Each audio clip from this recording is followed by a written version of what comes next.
Christian, I know the game just ended, but just overall thoughts on how wild that game was, especially those two overtimes and how big Oach was. Yeah, it was wild. It was a long game. They hit big shots. We hit big shots. And it was honestly like one of the most fun games I played in. The second half of the K-State game was pretty good too. But it was a great game. And Ochai was huge, as he's been every single game that we played in. But that was probably his best performance of the year. And obviously we've been talking about a piece of national player of the year. You've seen him make a lot of shots. The one that tied it in overtime to get you to double OT. Where were you? What'd you see? And what do you think of that shot in that moment? Well, I was in the corner under the basket, and that one looked good, but he almost hit the one before that too. So it's kind of crazy because that one almost fell in. But honestly, every time it leaves his hand, I feel like I know you guys probably feel the same thing. I know it's going in. So we've been seeing it for a year now, and like I said, he doesn't really miss. From a mindset standpoint, but also from a energy and just not being exhausted standpoint, how'd you guys survive this one? That late collapse and then to fight back from that, but also just the energy and finding it after what you did Saturday at K-State. Yeah, you don't really get tired in those games, to be honest. You do, but the crowd and just the game in general is so fun. That the atmosphere is so fun to play in that you don't really get tired and you don't have a choice. If you're out there, you got to produce. And I don't know how long the game was. It was a long time. It felt like a long time. My body feels. I know their bodies are feeling the same way, but it's a huge win for conference. You got to protect home court, and that's what we do. CB, over here. What did you think of the game plan offensively? Just how you guys were able to get middle better this game than maybe the last game, and how prepared did you feel to just kind of get to your guys' spots? Yeah, they're really good when you go baseline. They load up. It kind of took us a second, even in this game, to figure out just one bounce and get it out of your hands. But once we figured out, I thought we were better. And then they switched it up a little bit in the second half. Started switching a lot. So they're a really good team defensively. And they throw a lot of things at you. They got a lot of guys that play a lot of different ways. So they slowed us down for the most part, obviously besides Ochai. But they made it tough on us. But nobody really slows them down. So. But yeah, they made it tough, and they just throw so many looks at you that you never know what's coming. We played them before, and then even this game, but there's some stuff on us that we weren't ready for. But like I said, that's conference, and you got to win those games, and those big. Was anybody but Ochai going to take that shot into overtime? Well, if they were open, but there's nobody that wanted more than Ochai to take that shot. CB, what did you make of KJ Adams tonight, and what he brought you guys? Yeah, he was great, especially in overtime. Like I said, they threw a lot of stuff at us, but. When KJ was in, we could switch five, and they couldn't do as much. We didn't stop him either, but Bryson Williams gave us problems again. And KJ, with him, it was easier to switch five in front and back him. So KJ was huge. He had a couple really big rebounds down the stretch, and he's a look that we've seen him practice. He can guard 1 through 5, and when he can do that, that gives us so many more looks at those teams. What did you see from that tip in there late? He jumps really high. I was way behind him. I don't even know what happened. I just knew he jumped higher than the other guy and laid it in.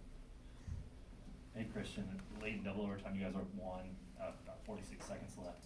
McCullough got by you. What'd you think of Jalen's play to help you out? He made a good play defensively. And I think Juan ended up getting that ball, if I remember correctly. He tipped it out. But yeah, it was a great play. Like I said, both teams made great plays down the stretch. We just made one more than them. I want to ask you, I think you guys are 8 with about 3 minutes left in regulation and another free throw box out. What do you think is going on with you guys kind of late game when you have a lead? Communication. They're actually really good, going free throw. They're pretty relentless on that stuff, on blockouts. But I think 2 people, I think it was me and Oach, both went to the shooter. So we didn't help Jalen out. So that's probably me and Oach's fault. We got to talk through that. And that was really big. We were up 8, I think, and then we gave up 2 rebounds in a row that were our rebounds. And that you can't do that down the stretch. And they capitalized. And like I said, we made one more good play. Christian, that last free throws, that pair with 10 seconds left. What are you thinking about? Thank you. I wasn't really coached. We went into they called a timeout or whatever, and we went in. So we kind of went over situations. And he told us if we're up 2 or if we're up 3. Coach was just telling me like make the shot so we're up 3. We don't have to worry about the other stuff. And that's I didn't make another shot really other than a free throw today. And I missed a lot of shots that I normally hit. But those are 2 free throws and when you know you have to put them in, and the free throws hadn't been falling for quite a few of you for much of the later half of that game, does that come to mind at all? Or are you just focusing on, you just gotta take care of business? No, I think I was 6 or 7, so I wasn't. I've actually been pretty good from the free throw line this year, so that didn't really creep into my mind. And it's free throw something you do every day and you practice every day. And you know you have to hit. That was my job. Like I said, I missed a lot of shots today, a lot of open shots, a lot of looks that I normally hit. So Coach, I carried us to that point. It's my job to knock in those shots. You already talked about what this win means for conference and the race and all that stuff. What does this win and the others that you've had like it in the last few weeks, what do they do for this team's psyche and what you guys think about yourselves? Well, I think I talked a little bit after Oklahoma about Coach kind of tells us all the time that there's always a defining point, in your season, and it's not one time or it could be a win, it could be a loss. But we thought that was Oklahoma with that good win, and then we went to K-State, we're down 16.5, got a win, so it could have been that one. And this is just another really big win. And you got to go through adversity, to become a team. And I think this game, was one of those games, and you got to win those games, especially at home. Losing at home in conference is tough to make up for, especially in this league. If we lost that game, we have Kentucky, then we have Baylor and Texas right after that. So it's not like you get a break. And so you got to get the ones at home, and they're a good team, so it's good to get that one. I know you guys are confident already and believe big goals, all that stuff, but how much more confident or how much more do you believe in yourselves when you pull these types of games out? I think, like I said, I think it's just good for our team. We had a lot of guys step up that we wanted to see step up, and so it's just a good win, and you want to build on it. You don't want to give away a game that we had won that came back, we had it won. So that'd be kind of tough. But there's no choice but to win these games at home, and we did that. We got to help Ocha out, all of us. I think we all could have played better. But on games where you play bad, you got to win those ones too. CB, what did you make of Remy Martin's playmaking? He found you and Ochai there for 3 in the first half. Yeah, he did a really good job of making the extra pass.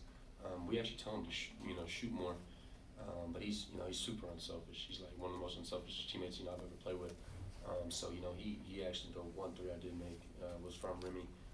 He made a great extra pass, and he's super unselfish. Like I said, a great teammate. And those are plays that he enjoys making. But you can tell we're a different team when Remy's getting downhill and being Remy. So we tell him all the time, just be you. That's what he did in the first half. I know he didn't get to play down the stretch, but that was just kind of the team that was in. But yeah, like I said, Remy's super unselfish. He makes great plays when he's in, and we're a different level when he's in offensively. All right, CB. Thanks, CB. Thanks, dude.